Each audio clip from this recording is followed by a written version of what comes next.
गंगा जल। हिंदू धर्मशास्त्रों में भगवती भागीरथी के जल की बड़ी महिमा कही गई है तथा इसमें स्नान करने या जलपान करने का बड़ा महत्व बताया गया है। गंगा जल की पवित्रता और उत्तमता को प्रमाणित करने के लिए अब आधुनिक साइंस की भी बड़ी सहायता मिल सकती है। पाश्चात्य वैज्ञानिकों ने भी गंगा जल की स्थूल शक्ति का निर्णय करके संसार की आंखें खोल दी हैं। डॉक्टर CE नल्सन MD महोदय ने गुड हेल्थ नामक पत्र में लिखा है, गंगा को हिंदू पवित्र समझते हैं और उनका कहना है कि गंगा जल शुद्ध है और कभी दूषित नहीं होता। हम लोग गंगा जल को सदा दूषित समझते हैं क्योंकि भारत के प्रधान नगर पवित्र काशी में ही लाखों मनुष्य अपना धर्म समझकर प्रतिदिन गंगा में स्नान कर उसे गंदा करते हैं। नालियों के गंदे जल, शव और कूड़ा करकट भी इसमें बहाए और फेंके जाते हैं। इस पर भी एक अद्भुत बात है कि कलकत्ते से इंग्लैंड जाने वाले जहाज इसी गंगा के एक मुहाने हुगली नदी का मैला जल लेकर प्रस्थान करते हैं और ये जल इंग्लैंड तक बराबर ताज़ा बना रहता है। इसके प्रतिकूल जो जहाज इंग्लैंड से भारत को प्रस्थान करते हैं वे लंदन से जो पानी लेकर चलते हैं वो बम्बई पहुंचने के समय तक ताज़ा नहीं रहता।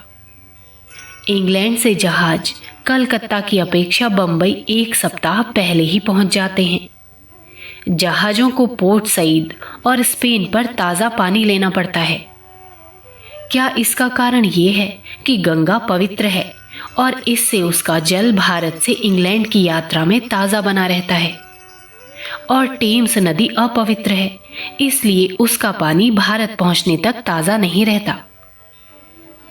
ये कथन कि गंगा जल इतना दूषित होने पर भी ताज़ा बना रहता है कुछ अद्भुत सा प्रतीत होता है, पर इस संबंध में बैक्टीरिया संबंधी जो अन्वेषण हुए हैं उनसे उपयुक्त कथन की पुष्टि होती है। इतना ही नहीं, पाश्चात्य वैज्ञानिकों ने आधुनिक चिकित्सा शास्त्र की कसौटी पर कसकर भी गंगा जल को आश्चर्यकारी ही पाया है। भारत में सरकार की ओर से नियुक्त सुप्रसिद्ध वैज्ञानिक मिस्टर हैकिंस ने गंगा जल का वैज्ञानिक यंत्रों द्वारा परीक्षण करके ये सिद्ध किया है कि गंगा जल में हैजे के कीड़ों को नष्ट करने की प्रबल शक्ति विद्यमान है। उन्होंने काशी आकर स्वयं गंगा जल की परीक्षा की और देखा कि काशी के गंदे नालों का जल गंगा जी में गिरता है, उसमें हैजे के लाखों कीट रहते हैं, किंतु गंगा जल में मिलने के कुछ समय पश्चात ही सब कीट मर जाते हैं। उन्होंने गंगा में बहते एक मुर्दे को पकड़कर उसकी परीक्षा की तो उसमें हैजे के कीट पाए, किंतु कुछ समय पश्चात ही वे सब नष्ट हो गए। इसके पश्चात उन्होंने लाखों हैजे के कीट गंगा जल में तथा साथ ही शुद्ध कुएं के जल में छोड़े, किंतु आश्चर्य के साथ देखा गया कि कुछ समय के पश्चात गंगा जल में छोड़े गए समस्त कीट नष्ट हो गए, किंतु कुएं के साफ जल में छोड़े गए कीट बढ़कर असंख्य हो गए। ये देखकर उन्होंने आश्चर्य के साथ लिखा कि हिंदू लोग गंगा जल को जो इतना पवित्र और गंगा को देवी मानते हैं, इसके भीतर कुछ तत्व है। स्वेदज कीट विज्ञान का पता प्राचीन काल के हिंदुओं को कैसे लगा? क्या प्राचीन काल में भी भारत में ऐसे विज्ञानविद पंडित थे? हमें मालूम होता है कि जिस समय समस्त संसार असभ्यता के अंधकूप में डूबा हुआ था, उस समय हिंदू जाति की सभ्यता पराकाष्ठा को पहुंची हुई थी। गंगा जल में हैजे के कीटों को नष्ट करने वाली इस बात का समर्थन पेरिस के विख्यात डॉक्टर मिस्टर डेरेल ने भी किया है। भारत में जब हैजे और आंव के रोग व्यापक रूप से फैले थे और इन रोगों से मरे व्यक्तियों के शव गंगा में फेंक दिए जाते थे, तब उक्त डॉक्टर महोदय ने इन शवों के पास ही पुल के नीचे गंगा जल की परीक्षा करके देखा। जहां हैजे और आंव के लाखों कीटाणुओं के होने की आशा थी, वहां वास्तव में उनका एक भी कीटाणु नहीं था।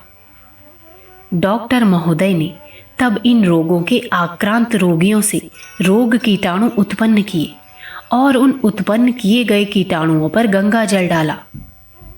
उनके आश्चर्य की सीमा न रही जब कुछ समय पश्चात ही उन्होंने देखा कि रोगों के सब कीटाणु मर गए। इससे उन्होंने ये सिद्ध किया कि हैजे और आंव से आक्रांत रोगियों के लिए गंगा जल औषध के रूप में प्रयुक्त हो सकता है। डॉक्टर डेरेल के उपर्युक्त कथन की पुष्टि इंडियन मेडिकल गजट ने भी की है। केवल हैजा ही नहीं, किंतु अभी पिछले दिनों इंग्लैंड के सुप्रसिद्ध डॉक्टर के गीटा ने यह भी सिद्ध किया है कि गंगा जल के प्रयोग से सन्निपात ज्वर और संग्रहणी भी नष्ट हो जाते हैं। उक्त डॉक्टर महोदय ने गंगा जल से ही इन रोगों से पीड़ित अनेक रोगियों की चिकित्सा भी सफलतापूर्वक की है। डॉक्टर रिचर्डसन ने तो उससे भी अधिक आश्चर्यमयी एक बात लिखी है, वो ये कि गंगा गंगा कहने और उसके दर्शन करने मात्र से मानव हृदय पर उत्तम प्रभाव पड़ता है। गंगा जल की इन्हीं स्थूल और सूक्ष्म दैवी शक्तियों का अनुभव कर अपने ग्रंथों में गंगा स्नान और गंगा जलपान का इतना महत्व वर्णन किया गया है। अखंड ज्योति, मई सन 1943, पृष्ठ संख्या 11-12। हमारे YouTube चैनल विचार क्रांति दूत अखंड ज्योति पत्रिका को सब्सक्राइब करें एवं अगली वीडियोस प्राप्त करने के लिए बेल आइकन दबाएं। धन्यवाद।